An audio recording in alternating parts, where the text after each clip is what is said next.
Hello everybody, welcome back to HardReset.Info channel. In today's video, I'll show you how to easily manage downloads on your KOBO Elipsa 2E.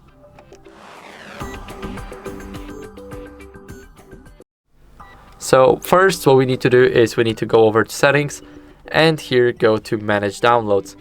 Basically, I won't be able to do anything here because I haven't downloaded a single thing. But as you guys can see here, we have the downloaded KOBO books. And here, basically, after you read some, then you guys can enable when you mark them as finished, then basically it will be removed from your e-reader to free up some space on it. So as you guys can see, it's very important to keep this on, only if you want to delete them after reading.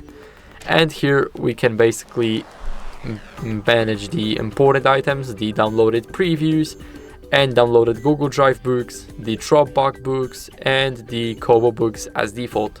So here you would just need to click remove all and it will remove everything from category. So you can remove all important items, and from let's say 20 items here you will go to 0.